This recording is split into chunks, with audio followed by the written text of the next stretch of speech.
the Scandinavian marine pirates and merchants who assaulted and got comfortable numerous pieces of northwestern Europe in the 8th, 11th, hundreds of years are known as Vikings. As an image of triumph, Vikings utilized lances and tossed them through the adversaries' lines, as an image of giving up them to the god Odin. From around AD 800 to the 11th century, an immense number of Scandinavians left their countries to look for their fortunes somewhere else. These marine fighters referred to all things considered as Vikings or Norsemen, started by assaulting beachfront locals, particularly undefended cloisters in the British Isles. Throughout the following 3 centuries, they would leave their imprint as privateers, looters, brokers, and pioneers on quite a bit of Britain and the European landmass, just as parts of cutting-edge Russia, Iceland, Greenland, and Newfoundland. In spite of some mainstream originations of the Vikings, they were not a race connected by ties of regular heritage or nationalism, and couldn't be characterized by a specific feeling of Vikingness. Most of the Vikings whose exercises are most popular come from the zones currently known as Denmark, Norway, and Sweden. However, there are specifics in authentic records of Finnish, Estonian, and Sami Vikings too.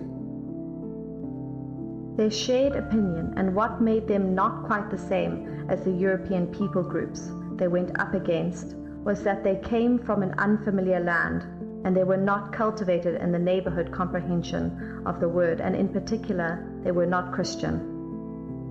The specific purposes behind Vikings wandering out of their country are unsure. Some have recommended it was because of their overpopulation in their own country. However, the most punctual Vikings were searching for wealth, not land. In the 8th century AD, Europe was developing more extravagantly, energizing the development of exchanging focuses, for example, Dordrecht and Quentovik on the continent, and Hamwick, presently Southampton, London, Ipswich, and York in England. Scandinavian hides were exceptionally valued in their new exchanging markets. From their exchange with the Europeans, Scandinavians found out about new cruising innovation, just as about the developing riches and going with internal clashes between European reams. The Viking archetype's privateers, who went after trader ships in the Baltic Sea, would utilize this information to grow their fortune-chasing exercises into the North Sea and past. In AD 793, an assault on the Lindisfarne cloister off the bank of Northumberland in northeastern England denoted the start of the Viking Age. The offenders, likely Norwegians, who cruised straightforwardly across the North Sea, didn't devastate the cloister totally, yet the assault shook the European strict world to its center.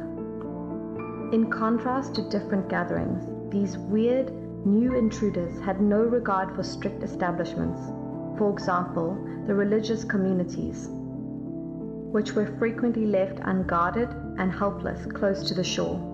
After 2 years, Viking assaults struck the undefeated island religious communities of Skye and Iona, just as Rathlin off the upper east bank of Ireland.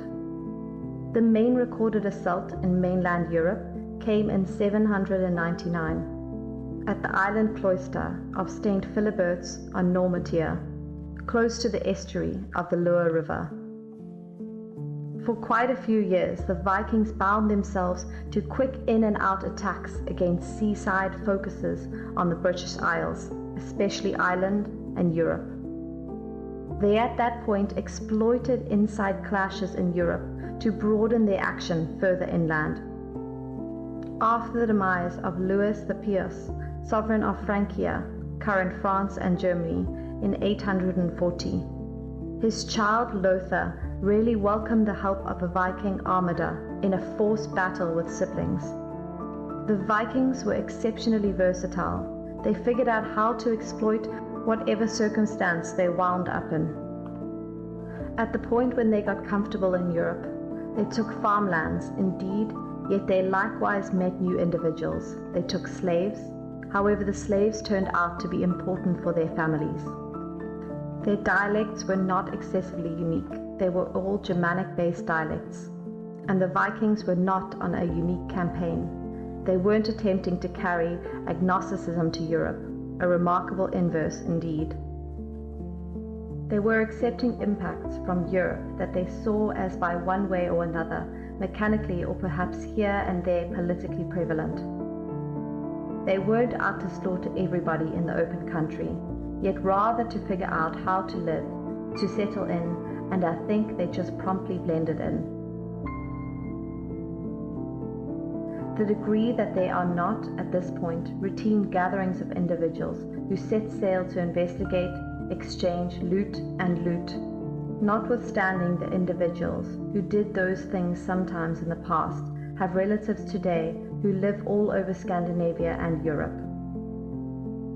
The occasions of 1066 in England adequately denoted the finish of the Viking Age.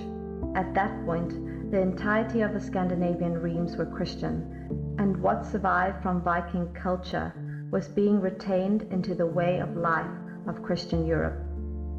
Today, indications of the Viking inheritance can be discovered generally in the Scandinavian inceptions of some jargon and spot names in the territories in which they settled, including northern England, Scotland, and Russia.